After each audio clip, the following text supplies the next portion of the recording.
Horizontes Digitais.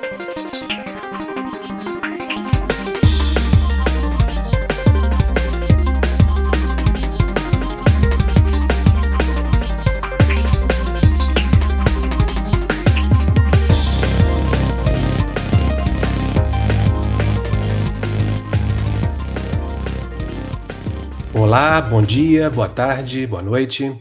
Este é o episódio número 4 do podcast Horizontes Digitais, organizado pelo campus São João de Meriti, do Instituto Federal do Rio de Janeiro. Nós procuramos trazer sempre discussões interessantes relacionadas ao universo das tecnologias, analisando os seus impactos na vida das pessoas e na sociedade como um todo. Eu sou o professor Gilvan Vilarim, estou aqui com meus colegas Alberto Alvadia e Rony Ferreira. Alberto, pode dar o seu alô inicial aí para os nossos ouvintes? Bom dia a todas e todos. Seja muito bem-vindo ao nosso convidado de hoje, o professor Alexandre, e com certeza teremos um ótimo podcast. Rony, pode dar o seu alô inicial também. Bem-vindo aí a todos, principalmente ao professor Alexandre, que aceitou nosso convite de participar desse debate. E o debate vai ser muito bom, vai ser quente hoje, hein? Então, pessoal, como já foi comentado pelos colegas, né, hoje o nosso podcast tem um convidado especial para conversar com a gente, professor Alexandre do Nascimento. Nós trouxemos para a discussão o tema de hoje como racismo e tecnologia. E, assim, por uma coincidência, nós estamos gravando esse episódio exatamente um dia após o Dia da Consciência Negra. Alexandre, obrigado por ter aceitado o nosso convite. Pode dar o seu alô inicial também. Olá, Gilvan, Alberto, Rony. Olá a todas e todos que nos ouvem. É um prazer estar aqui, eu agradeço o convite e espero poder contribuir com o tema proposto. Ok, obrigado, Alexandre. Gente, o Alexandre ele tem graduação na área de informática, tá? Pelo Centro Universitário Uniabel. O Alexandre também tem mestrado em educação pela UERJ, doutorado em serviço social pela UFRJ, e o Alexandre ainda achou tempo para fazer um pós-doutorado em educação na Universidade Federal Rural do Rio de Janeiro. O Alexandre é professor da FATEC e ele leciona disciplinas tanto na área de informática como também na área de educação e relações étnico-raciais. E o Alexandre ainda mantém um site chamado sentimentanimalidades.net, www.sentimentanimalidades.net. Nós trouxemos o Alexandre para essa discussão, pessoal, porque Alexandre milita tanto na área de informática, né, na área tecnológica, quanto na área de direitos humanos e relações étnico-raciais. E aí, por conta disso, nós elencamos aqui algumas perguntas para ouvir assim, opiniões do Alexandre sobre esse assunto. Eu vou passar a palavra para o Alberto. Alberto, você fica à vontade aí para fazer a sua primeira pergunta. Bom dia, Alexandre. Bom, a questão que eu teria seria a seguinte, né? Nós sabemos que a linguagem ela é uma dimensão constituinte da própria vida humana, né? Um instrumento, uma ferramenta por meio da qual nós, seres humanos, nos relacionamos e estabelecemos vínculos de pertencimento e de reconhecimento mútuos uns com os outros, né? E uma forma pela qual nós reproduzimos e produzimos as nossas próprias existências em coletividade e sociedade. Da mesma maneira, a construção de uma narrativa sobre um determinado fato tem o poder de formar a percepção de toda essa coletividade, esse conjunto de indivíduos da sociedade sobre esse determinado fato, né? Sendo que essa percepção será necessariamente atrelada, né? Estará sempre em relação com a percepção daquele que narra, o fato do narrador. Nesse sentido, a pergunta é a seguinte: que importância você reputa, né, você enxerga essa disputa, né, de significado, essa disputa linguística sobre os termos utilizados pela ciência, né, no caminho da desconstrução do machismo, do racismo e de toda forma de preconceito e discriminação que muitas vezes estão dissolvidos, né, estão diluídos, disfarçados e naturalizados em expressões que são corriqueiras e consagradas pela cultura? Bom, é uma pergunta muito interessante, complexa. O campo de estudos das relações raciais, ele tem nessa área dos estudos da linguagem uma das áreas mais vastas, né, de produção de conteúdo, estudos, pesquisas. A linguagem é essencial para a gente entender o peso do racismo na sociedade brasileira e em outras sociedades, e, no caso, em especial, a sociedade brasileira, pelas características que aqui o racismo assume, né? Nós temos escutado, aí, sobretudo a partir dos trabalhos do professor Silvio Almeida, né, que o racismo no Brasil é estrutural. Fala-se muito hoje em racismo estrutural. Mas o que significa isso, né? Eu tenho dito, né, para os meus alunos, nos debates que eu participo, também nas conversas informais, é que o caráter estrutural do racismo está justamente no fato de que ele nos forma. É como se fosse difícil separar a ideia de Brasil do racismo. É difícil separar o ser brasileiro e do ser racista. Ou seja, ele está na nossa própria formação. E ele se perpetua na sociedade através de nós e das nossas instituições, às vezes de forma subjetiva, sem uma intencionalidade. A linguagem tem tudo a ver com isso, porque alguns termos aqui foram naturalizados, tornados comuns. E quase sempre aqueles termos que usam a palavra preto, negro, escuro, coisas desse tipo, ele está atrelado a situações negativas, né? E alguns outros termos, ele acaba sendo uma junção de termos também que são vistos como que diminui a pessoa humana, como a expressão mulata, por exemplo, que seria aí o fruto do cruzamento, né, de duas espécies equinas, e que daria numa terceira espécie. Então, como se fosse aqui a mulata, ou o mulato, é fruto de uma mestiçagem. Então, a origem desse termo diminui um pouco a pessoa negra, a pessoa que ali está. E outros termos, como ovelha negra, a coisa está preta, e alguns termos que são mais... Um termo que é muito utilizado, ele é muito sutil, é o termo denegrir. É muito comum a gente, né, ouvir pessoas dizendo que uma determinada situação denegriu, né, a imagem de alguém, ou denegriu a dignidade de alguém, ou denegriu uma instituição. Digamos que um policial fez uma coisa errada, ele estaria denegrindo a força policial que ele pertence, por exemplo. Mas o que significa denegrir? Significa tornar negro. Então, existem aí um conjunto de expressões populares que naturalizam esse lugar de subalternidade, naturalizam o preto como negativo, naturalizam o preto como a pessoa negra, como uma pessoa sexualizada, de sexualidade exacerbada, que é o caso a cor do pecado, é muito direcionado a mulheres negras. Então, a mulher negra está muito ligada àquela que é boa de cama, e mesmo o homem negro também, de alguma forma, sensualizado, e outras expressões, né? Arma branca e arma negra, mercado negro, lista negra, até a própria expressão que é muito utilizada no campo da física, buraco negro, também tem uma conotação que nos remete a uma coisa, né, negativa. E a ciência não está fora da sociedade, né? Se faz ciência também com essa subjetividade.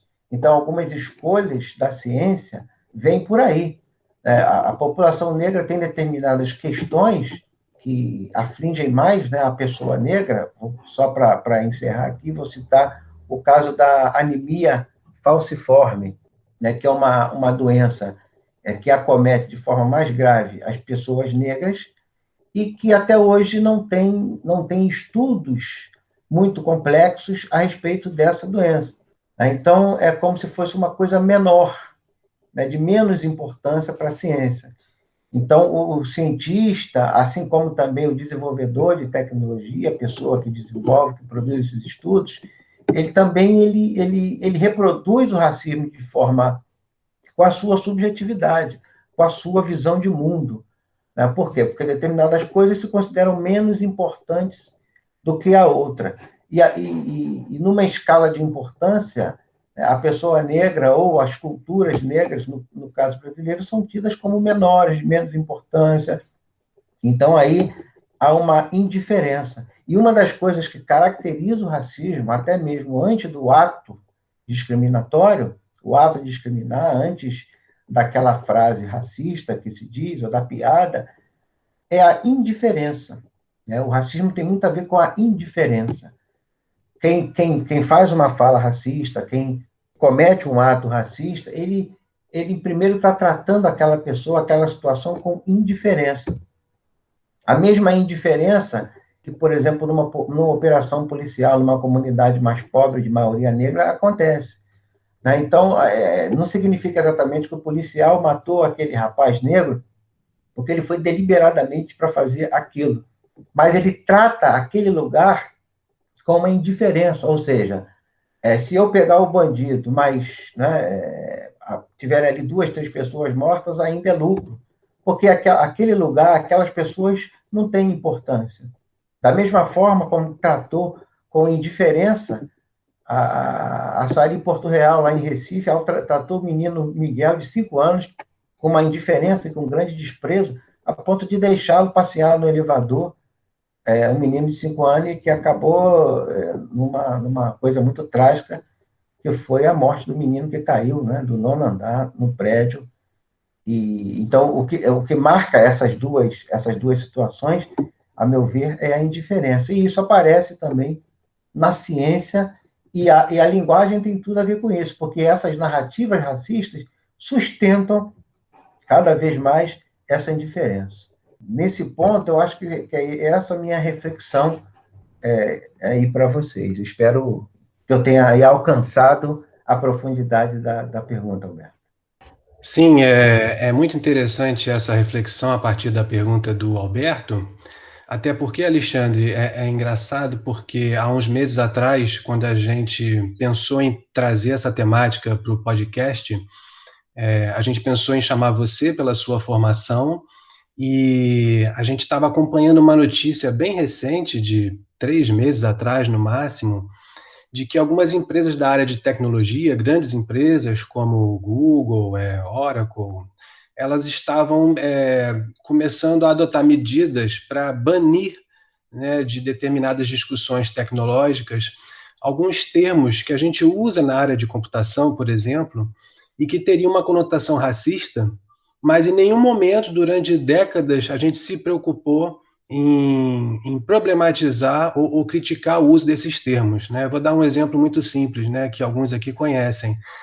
Quando a gente compra um computador, o disco rígido principal, ele pode ter, assim, se você quiser, um disco rígido secundário. E é muito comum a gente chamar o disco rígido principal de HD master, e o secundário ele é o slave. Então, esse é um exemplo de palavras, né, escravo, mestre, que agora está se pensando em criticar o uso e substituir por termos mais simples, como primário e secundário. Né? Ou, por exemplo, o uso do termo blacklist e whitelist. Né? Blacklist geralmente é uma lista de pessoas que você quer excluir de um determinado uso, né? Muito usado na área de rede de computadores, por exemplo. Então, essa pergunta do Alberto ela é interessante porque ela é parte desse processo e está envolvendo também a gente agora na área tecnológica, né? De um jeito que a gente realmente não estava acostumado antes. Rony, parece que você tem uma pergunta para o Alexandre também, não é isso? Fica à vontade.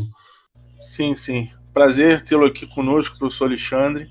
Diante dessa conjuntura, né, que até o professor Alberto colocou, dessa questão cultural enraizada na nossa sociedade, e olhando assim para a parte de algoritmos, né, que sustentam os nossos sistemas, né, os nossos softwares, as tecnologias que a gente se relaciona, né, com elas hoje e se valida delas para se relacionar com as outras pessoas. O que tem acontecido? E aí eu vou citar um fato aqui, né, que ocorreu com a empresa Google, né? A gente sabe que existe hoje uma tecnologia de reconhecimento de imagens, né? E essa tecnologia ela precisa ser treinada, né? Então ela precisa fazer várias comparações, né? Milhões de comparações para poder, vamos dizer assim, entre aspas, aprender, né? O que significa aquela imagem e dar o significado da imagem ou apresentar uma imagem parecida com aquela. E aí, há poucos anos atrás, o Google, né, foi muito criticado porque ao se colocar imagens de pessoas negras, essas imagens estavam sendo etiquetadas como macacos e gorilas. Nesse caso, o senhor acha, né, e pensa que seria pela falta de desenvolvedores negros na área de tecnologia, né, então, na sua maioria, brancos, homens, que colocam os seus próprios padrões dentro da programação desses algoritmos, e aí esses sistemas acabam, vamos dizer assim, saindo com a cara, né, de pessoas racistas, homofóbicas, por exemplo. Como que nós poderíamos introduzir uma maior diversidade dentro da área de tecnologia, até para que esses sistemas, esses softwares, essas tecnologias reflitam realmente uma sociedade com uma participação maior de negros, de mulheres? Bom, também é uma pergunta, que são duas em uma, né? Duas em uma. Uma pergunta complexa, duas perguntas complexas. Eu passei há um tempo atrás a acompanhar, né, um pouco esse debate, justamente a partir desse evento acontecido, né, na Google, com o algoritmo da Google, que quando se colocava lá a palavra gorila, apareciam, nos resultados das imagens, vinham também imagens de pessoas negras. Então, o algoritmo, né, o aprendizado do algoritmo tinha ali uma falha, digamos, racista, né, que colocava a pessoa negra como um gorila. E acontecia também com a palavra macaco.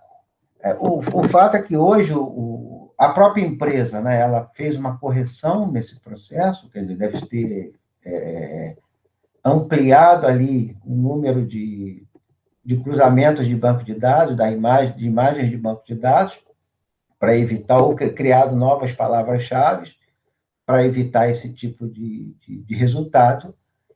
E até agora tem dado certo, né? Eu já fiz por 2 vezes essa mesma busca e não tem aparecido mais pessoas quando se procura, e vice-versa também. Mas ainda há uma série de questões, quando você coloca, por exemplo, mulher negra, e aí vem às vezes, uma série de imagens de funções subalternas na sociedade.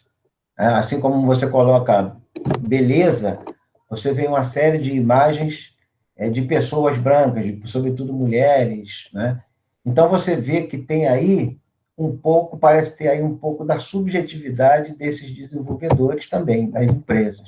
A inteligência artificial como um todo, ela tem sido muito questionada nesse ponto. Os algoritmos de reconhecimento facial, eles parecem, né, ter mais dificuldades de diferenciar homens e mulheres. Quanto mais negro, né, quanto mais escuro for o tom de pele. E parece ser muito mais provável, né, que uma mulher de pele escura ela seja confundida com um homem, inclusive, do que com outra mulher de pele mais clara. Então, ainda é necessário fazer outras correções, né, nesses algoritmos. As empresas que produzem esse tipo de tecnologia, sobretudo a Google e a Facebook, também a Amazon, elas têm reconhecido que há aí um problema na escolha das informações usadas para entre aspas, né, treinar os seus algoritmos. Então, tem ali um problema também, né, nas escolhas de banco de dados, né, de armazenamento dos dados. Então, esse conjunto de dados, né, os dados originais são, na maioria das vezes, de brancos e masculinos, né? São fotos de pessoas brancas e homens brancos. Então, e aí isso produz uma taxa de erro enorme, né, em relação ao tom de pele. Um dos pontos que mais preocupa nessa questão do reconhecimento facial é a utilização dessa tecnologia no campo da segurança pública, né, da identificação de suspeitos e pessoas que devem ser presas, né? Que já foram condenadas, etc., que estão foragidas. de terroristas, nos seus bancos de dados. Então, há aí um conjunto de erros muito grande, e isso pode ser fatal. Quer dizer, uma pessoa pode morrer sem saber por quê, porque o algoritmo a reconheceu como sendo uma outra pessoa. Então, é uma tecnologia que precisa ser muito aprimorada antes de ter esse tipo de utilização. Nos Estados Unidos, por exemplo, a população negra representa cerca de 12, 13% da população americana, mas é quase 40% da população carcerária no país. Então, aí, um algoritmo mal escrito, ele pode muito bem prever, na hora lá de fazer as estatísticas, que as pessoas negras têm muito mais propensão a cometer crimes. E isso pode ter muitas consequências. Na verdade, sim, é o algoritmo que está fazendo isso? Não. Se você transmite isso para a própria sociedade americana e para a sociedade brasileira também, nesse ponto muito parecido, em relação à ação das polícias, o que a polícia faz? Aqui no Rio de Janeiro tem um termo que a polícia utiliza, ou utilizava, não sei se ainda utiliza, chamado elemento padrão. Né? O elemento padrão, que seria ali o padrão de bandido, ele usa tênis, calça jeans, camisa para fora, não tem relógio e é negro. Então, isso vai, por exemplo, na atenção do policial na hora de uma ação, na hora de uma abordagem, o policial fica muito mais preocupado porque aquele negro, sendo um elemento padrão, ele pode sacar uma arma em qualquer momento. Então, isso explica, de alguma forma, as atitudes muito mais violentas e as mortes, os assassinatos de pessoas negras em abordagens policiais, como aquela que aconteceu recentemente nos Estados Unidos, foi quando a pessoa que já tinha sido presa foi entrar no carro para pegar o documento e tomou ali muitos tiros, né? E seus filhos estavam dentro do carro. Então, o que o policial pensou? Ele vai pegar uma arma. Qualquer movimento é muito perigoso. Não é por acaso que uma família negra, que um pai e uma mãe negra, quase sempre, na sua totalidade, instrui seus filhos negros, na hora de sair, a andar com documento, né? A não ir numa agência bancária de boné, não entrar com mochila em determinados espaços, a andar bem arrumado. Por quê? Porque esses padrões, aliados à cor da pele, vão construindo o tal do elemento padrão. Então, é muito diferente um jovem, de classe média, branco, andando de bermuda e chinelo na Barra, e um jovem negro andando de bermuda e chinelo em Belford Roxo, né? Ou numa favela da cidade do Rio de Janeiro. A abordagem ali é muito diferente. A visão sobre esse jovem, sobretudo o homem, né, é bem diferente. E isso, né, o que a gente tem visto no campo dos algoritmos? Essa visão tem sido levada para os algoritmos também. Os algoritmos estão se comportando parecido com o comportamento humano, né, que já é anterior aos algoritmos. Então, isso nos permite dizer que foi justamente isso que a tua pergunta afirmou, né? Se é o caso dos desenvolvedores, refletem seus próprios padrões. Sim, né? Isso mostra que tem ali justamente essa visão sobre a pessoa negra está embutida ali de alguma forma no algoritmo. Há também um questionamento nesse campo da inteligência artificial, são os questionamentos que estão sendo feitos em relação ao alcance de postagens com parâmetros e conteúdos negros, ou até mesmo postagens de blogueiros, de articulistas negros e negras. O alcance tem sido menor do que o alcance de postagens parecidas, com conteúdos parecidos de pessoas não negras. Então, tem sido feito alguns experimentos na área de comunicação, o pessoal de comunicação tem chamado muita atenção para isso, que confirmam a hipótese de que essas postagens elas chegam num número menor de pessoas. Parece haver aí uma espécie de segregação das redes sociais, de segregação racial nas redes sociais, como o Facebook, Instagram e até o Twitter. E isso tem sido chamado, né, esse campo de estudo está se constituindo como um campo de estudo na área do estudo da afro-brasileira e das relações raciais, de racismo algorítmico. ou racismo tecnológico. E o termo mais específico, né, racismo algoritmo, dá essa conotação de você estudar justamente os algoritmos de inteligência artificial, esses que permitem que a sua postagem seja muito visualizada ou não. Né? E pode ter por trás disso uma decisão deliberada de quem desenvolve, ou da empresa. É uma coisa que eu não acredito muito, porque o racismo ele tem o caráter estrutural do racismo, ele aparece também no fato de que ele está entranhado na nossa subjetividade, né, na nossa visão de mundo, na nossa reação em relação a uma pessoa negra, ou algum aspecto de cultura negra, ou pode estar por trás disso apenas a subjetividade de quem desenvolve. Ou seja, os seus conceitos, por exemplo, de feio e bonito, né, do que importa, do que não importa, de perfis de quem é inteligente ou que não é. Então, o racismo constrói isso em nós, e como eu falei, né, esse é o racismo que é chamado de estrutural. Ele está na estrutura da sociedade, porque ele está também na cultura. Então, o fato do racismo constituir as relações humanas e sociais e se reproduzir através de nós e de nossas instituições. E o que tem sido as empresas, né, está começando a se pensar em ações afirmativas nesse campo. O primeiro elemento fundamental é de promover maior diversidade racial das empresas. Isso significa uma operação que é complexa. Às vezes não é só o fato da empresa se abrir ao profissional negro. É importantíssimo que a empresa faça isso. Todas as empresas devem fazer isso.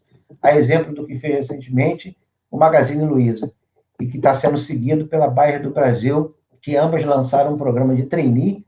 Né? Sabemos que os trainees são aqueles que já estão contratados e serão pessoas que vão assumir funções executivas, funções de comando, de decisão, importantes dentro das empresas. Então, as empresas precisam se abrir para a diversidade em todos os seus cargos. Né? Não é só dizer que uma empresa, por exemplo, como o Carrefour, deve ter ali em seu corpo de funcionários uma boa parte de funcionários negros. Mas você vai ver que funcionários são esses? Eles são funcionários de caixa, funcionários de limpeza, funcionários de reposição de estoque, não necessariamente funcionários que tomam decisões. É nesse ponto que é importante. Funcionários que ocupam funções de poder, que podem tomar decisões em relação aos rumos da empresa. Esse é um elemento importantíssimo. Muitas organizações do movimento negro brasileiro, exemplo do que faz a Educafro, que é coordenada pelo Frei Davi, a Educafro resolveu agora fazer um curso de programação, porque no mercado de tecnologia há um déficit de pessoas negras que não alcançam esse mercado. E isso tem a ver com o nível educacional. No Brasil, as pessoas negras têm um nível de instrução inferior ao das pessoas brancas. Na média, o nível educacional brasileiro ainda é muito baixo no geral, mas se você desmembra entre brancos e negros, o índice de negros fica menor ainda, não chega a atingir o ensino fundamental completo. Então, são essas minhas considerações para essa pergunta no momento. Estou à disposição. Gilvan? Obrigado, Alexandre. Na verdade, a sua resposta, ela responde uma pergunta que eu ia fazer para você em relação a se estaria havendo diversidade no processo de construção de tecnologias, né? E a sua resposta, assim, contempla a minha pergunta, porque não está havendo, né? É o que você comentou, esse processo de construção de tecnologia usando as próprias subjetividades dos programadores, dos técnicos que criam determinadas tecnologias, principalmente softwares, como a gente está falando aqui, né? Isso, na verdade, está fazendo algumas discussões não acontecerem deliberadamente, como você bem lembrou, nas empresas, mas essa subjetividade ela acaba perpassando para determinados artefatos tecnológicos, digamos assim, que têm sido construídos. A gente está caminhando para o final do podcast, né? A discussão é muito interessante, mereceria até uma parte 2 no futuro, a gente pode pensar nisso também. Alberto, eu vou passar a palavra para você, só para você fazer algum comentário final, e aí depois eu volto para o Alexandre, tá bom? Bem, eu acho que o Alexandre percorreu pontos interessantíssimos, assim, que até nos instigam a continuar nossas pesquisas e investigações sobre esse tema. Realmente, né, ele deu um panorama para nós aí de como é que o racismo ele está presente nas mais variadas dimensões da vida, né, inclusive com referência ao conceito que o professor Silvio de Almeida sempre evoca, né, o de racismo estrutural. Eu queria deixar para os nossos ouvintes uma indicação de duas leituras, uma que eu já tinha preparado e outra que me lembrei agora com uma fala do professor Alexandre.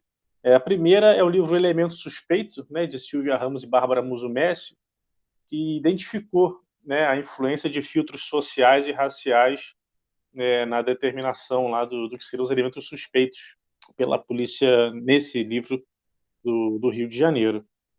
E aí a gente vai encontrar lá questões muito interessantes sobre quais foram esses filtros que eram utilizados,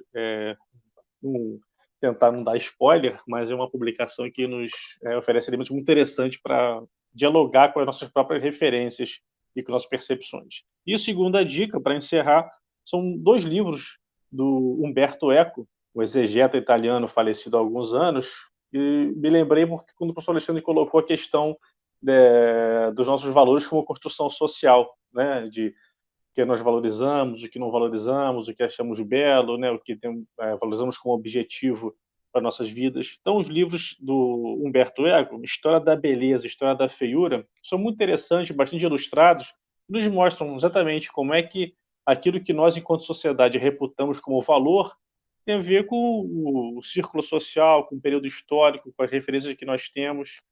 E eu acho que ele também oferece um diálogo fértil com a questão das nossas percepções, de como nos constituímos enquanto sujeito, daquilo que apreciamos, que valorizamos. Para encerrar, então, já vou deixar o meu agradecimento à presença do professor Alexandre, mais que convidado para uma segunda rodada, acho que esse assunto deve estar sempre presente no nosso debate. E eu devolvo, então, a palavra para o Gilvan. Um bom dia para todos. Legal, Alberto, obrigado aí pelas dicas também. Eu também vou passar a palavra para o Rony, só comentando antes uma coisa que eu me lembrei agora, que quem quiser se aprofundar em determinadas discussões que, na verdade, surgiram aqui transversalmente nas falas do Alexandre e nossas também, procure na internet estudos de ciência e tecnologia com uma abordagem sociotécnica. Isso parece um assunto muito interessante, eu tive contato com essa literatura na época do mestrado, inclusive, e essa abordagem sociotécnica de tecnologia faz você enxergar a tecnologia de um jeito que você nunca tinha imaginado, como é aquele que está mais presente no senso comum das pessoas. Rony, vou te passar a palavra para você fazer algum último comentário, fique à vontade. Obrigado aí.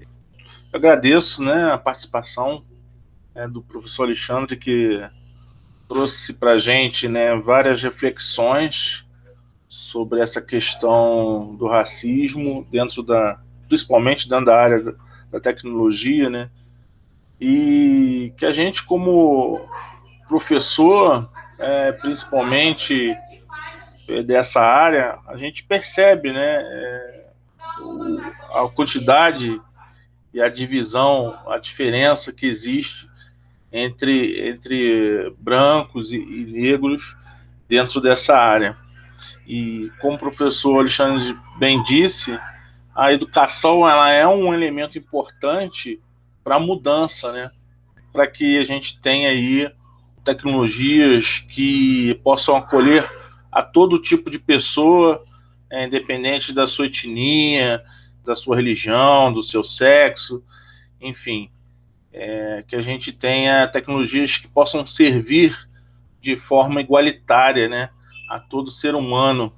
Queria aqui lembrar, né, eu gosto muito de colocar aí como dica para os nossos ouvintes algum filme, e me lembrei daquele filme Corra, que é um filme que está disponível na Netflix e que acho que recentemente até foi passado aí na rede aberta, mas que vale aqui a nossa reflexão, porque nesse filme se fala muito nessa questão do negro, né, como um objeto e como um ser que está a serviço dos brancos, né, vamos dizer assim.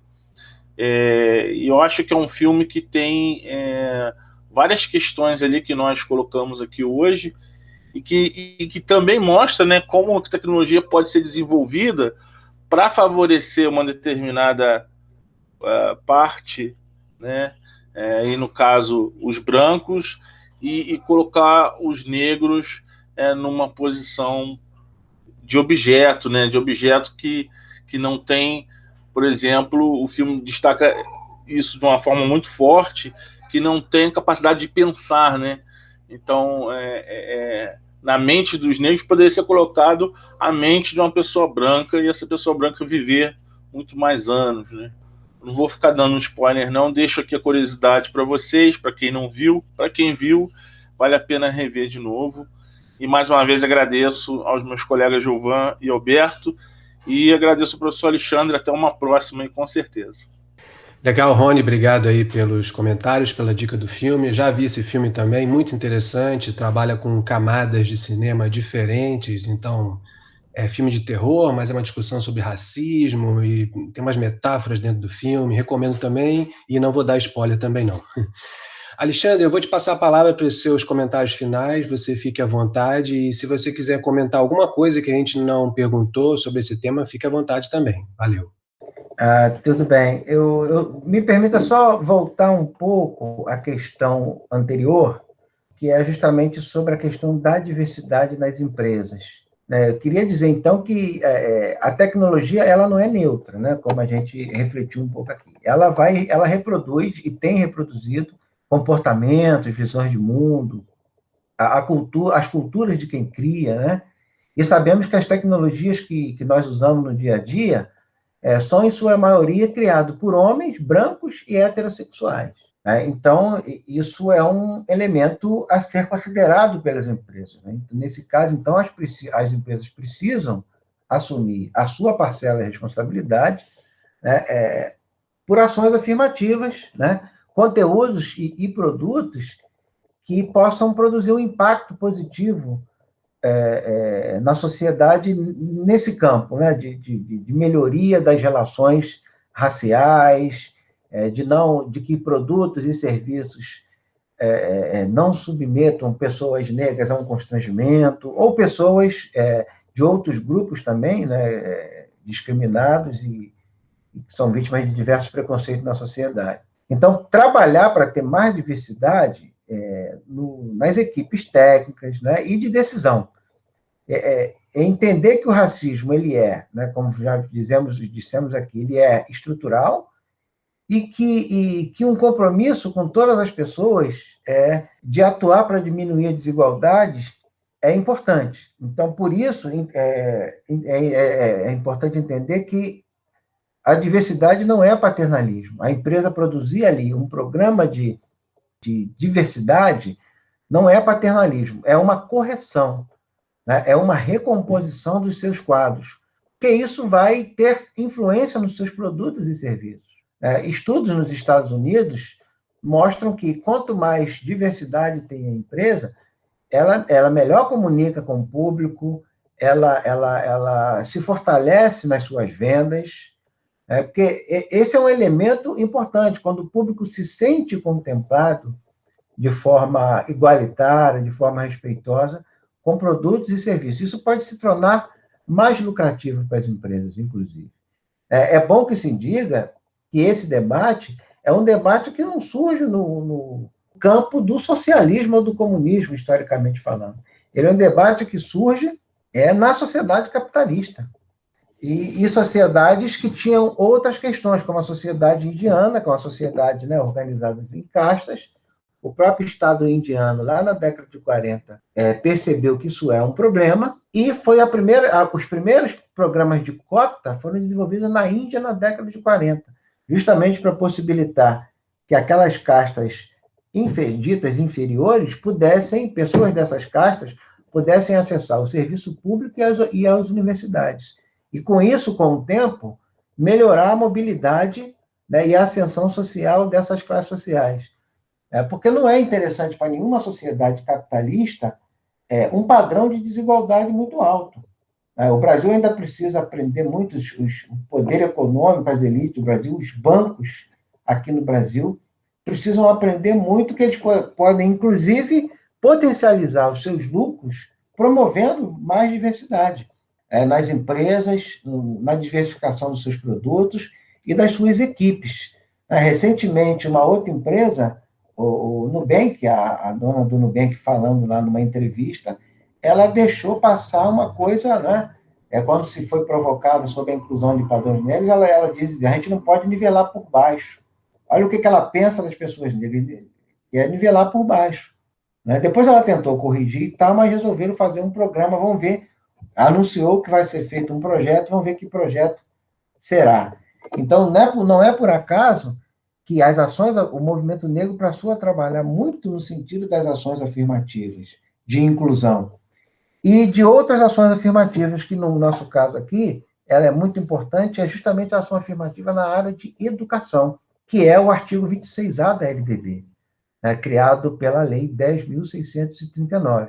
O Alberto é professor de Sociologia, e juntamente conosco, principalmente os professores que trabalham com as ciências humanas na formação profissional, têm que assumir, é importante que assumam esse papel, de trabalhar aquilo que essa legislação propõe que se trabalhe, que é justamente uma discussão sobre o racismo, uma educação antirracista e uma educação que valorize as produções negras.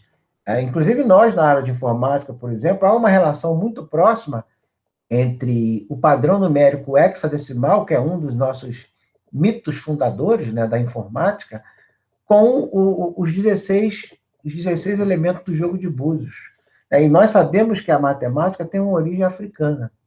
A matemática que nós conhecemos hoje tem uma origem africana.